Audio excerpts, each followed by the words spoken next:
caso de Antonio Banderas es fácil encontrar una conexión con Picasso, pero en su caso, en el de un director estadounidense, ¿qué le atrajo, qué le llamó la atención de Picasso para decir, quiero hacer este proyecto?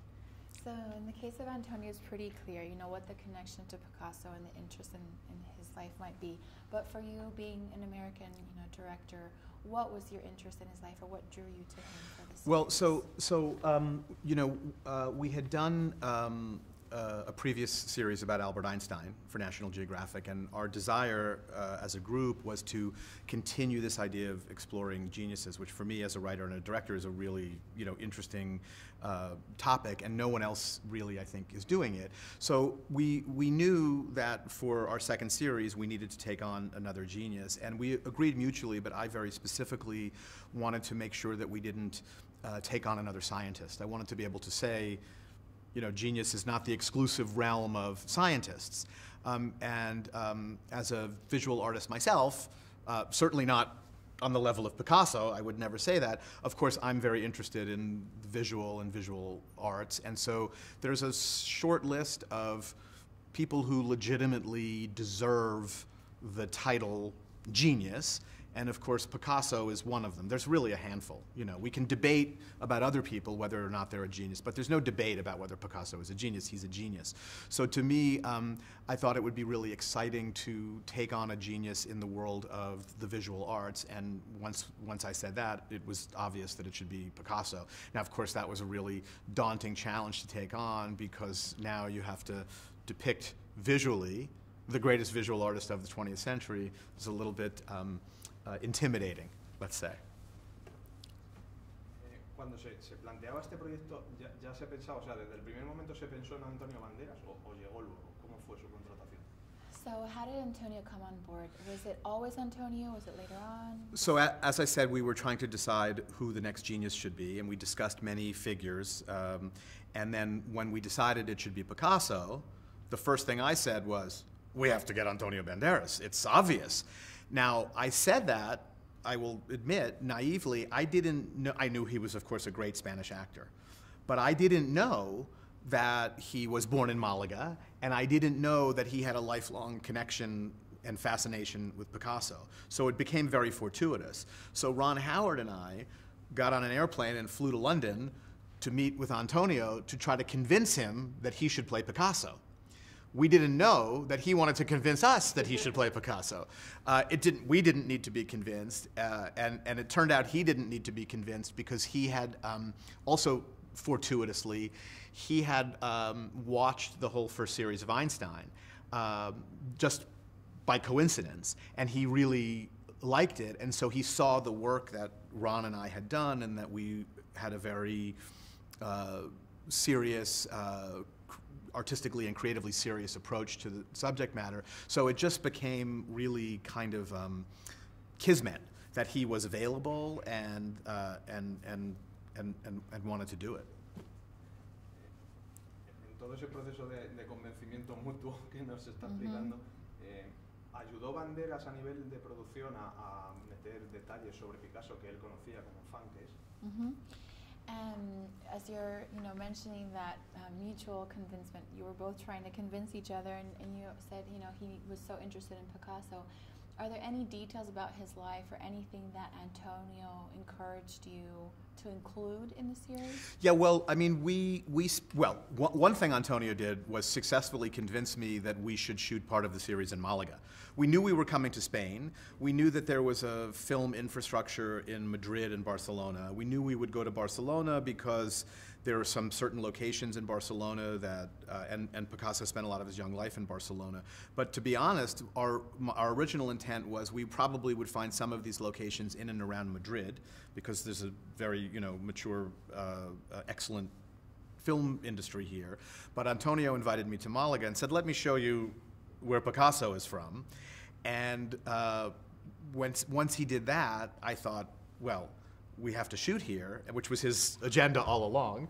And so that's probably one of the biggest things that he did, was to show me, okay, this is the house where Picasso was born. So we shot the scene of Picasso being born in the house where he was born, and this is the church where he was baptized, and this is the Plaza de Toros where, you know, he went with his father as a child. So as a director, and also as a director for National Geographic, which traffics in authenticity, the idea of being able to shoot in Malaga was really just a win for us. But we spent a lot of time, because you know, Antonio was a student of Picasso, and I had become a student of Picasso, because part of the task of the show was doing this enormous amount of research to try to understand who this man was and who all these people were around him.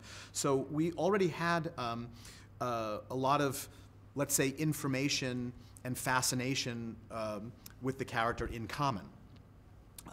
So we had a lot of discussions about how we were going to depict the character, and you know, there are certain events in his life which are described differently by different figures, and so Antonio and I spent a lot of time talking about how we would depict those.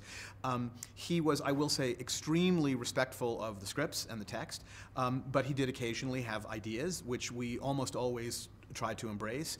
And there are probably a few moments that we depict in the series that were not originally in the scripts, that Antonio said, "Hey, do you remember this from this book?" And I said, "Oh yeah, maybe we could put that in the show." So you've only seen the first hour, is that right?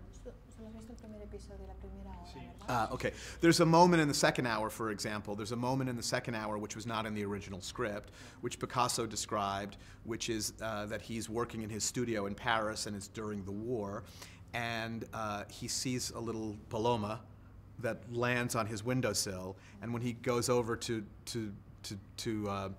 because he was fascinated with the Las Palomas, to come over with the bird, that a stray bullet from the fighting that was going on came into his studio, which really happened, and this was one of the stories it's recounted in several of the biographies, and it was not originally in the show. And Antonio said, we should put that in, so I wrote it into the script. So there were lots of little things like that we brought in because Antonio wanted them.